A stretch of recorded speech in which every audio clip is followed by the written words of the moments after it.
आमदार खासदारांना ज्या सवलती आहेत त्याच प्रमाणात लोकसंख्येचे असेल किंवा ग्रामविकास खात्यामध्ये काम करणारा शेवटचा घटक ग्रामसेवक यांना जेवढा पगार आहे तेवढं किमान मानधन सरपंचांना मिळालं पाहिजे। आरोपींना जोपर्यंत फाशी शिक्षा होत नाही तोपर्यंत आमचा गावगाड्याचा सरपंच स्वस्थ बसणार नाही। प्रसंगी उद्या आम्ही पुन्हा रस्त्यावर उतरू, परंतु सरपंच देशमुख साहेबांचा जो मारेकरी आहे त्याला गजाआड करून त्याला फाशी मिळेपर्यंत आम्ही रस्त्यावरची लढाई लढू।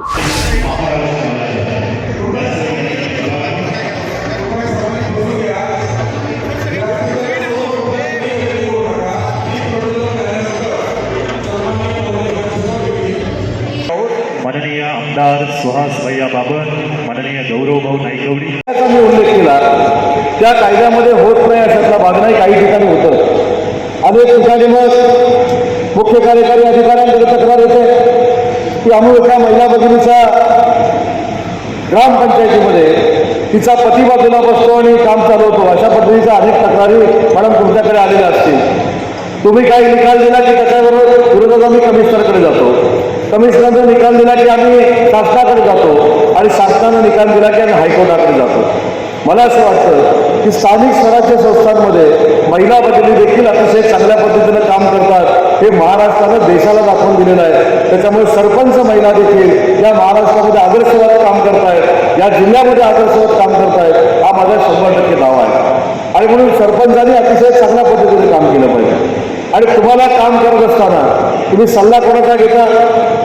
ग्रामसेवकांचा घेता। ग्रामसेवक हे जे पद आहे हे ग्रामपंचायतीतलं अनन्यसाधारण महत्त्व असलेलं असं पद आहे। ग्रामसेवकाशिवाय काही चालत नाही अशा पद्धतीची भूमिका जनसामान्यांमध्ये देखील आहे। आणि म्हणून ग्रामसेवक आणि सरपंच यांनी एकत्र काम करण्याचा जर निर्णय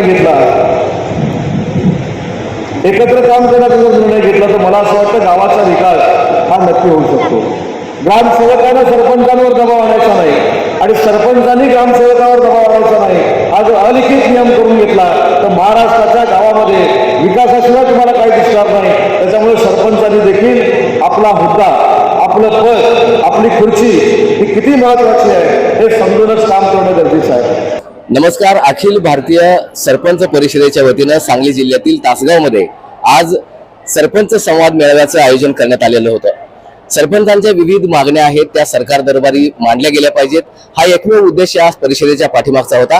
या संदर्भात बोलण्यासाठी आपल्याबरोबर पश्चिम महाराष्ट्राचे अध्यक्ष आहेत प्रदीप माने पाटील, आपण त्यांच्याशी संवाद साधूया। आज ही परिषद तासगावमध्ये संपन्न झालेली आहे, संपन्न होत आहे, नक्की कोणत्या मागण्या आहेत, काय उद्देश आहे?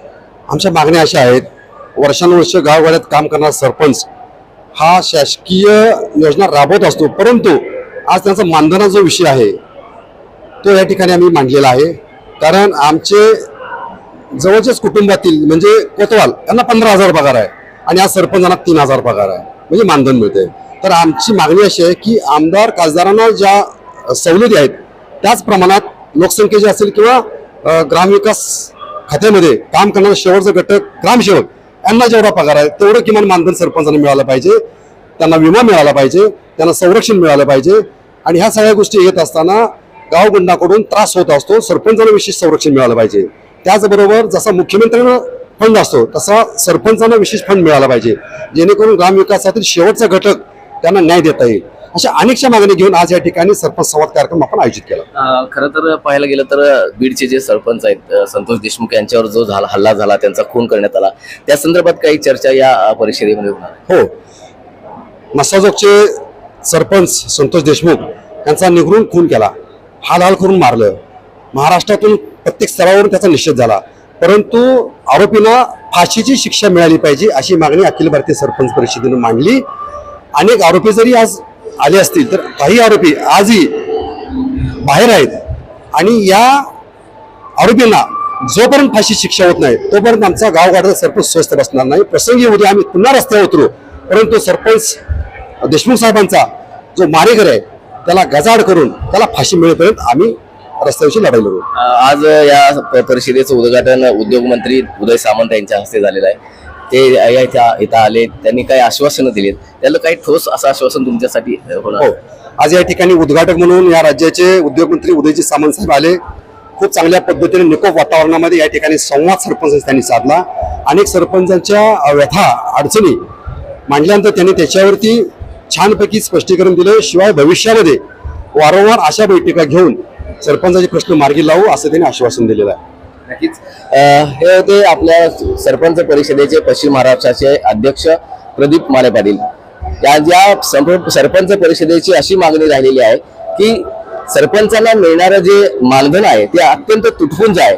या ग्रामपंचायतीमध्ये काम करणारा जो कोतवाल आहे त्याला 15 ते 20 हजार रुपयांचं मानधन हे शासन देत आहे, परंतु सरपंच जो गावगाडा सांभाळत असतो त्या सरपंचाला 3 आणि 4 हजार रुपयांचं मानधन जर मिळत असेल तर शासनाने कुठेतरी यासाठी विचार केला पाहिजे आणि किमान 20 ते 25 हजार रुपयांचं मानधन मासिक या सरपंचांना मिळालं पाहिजे. सरपंचांना कायद्यानं संरक्षण दिलं पाहिजे, कारण गाव गुंडांकडून त्यांना त्रास होत असतोय.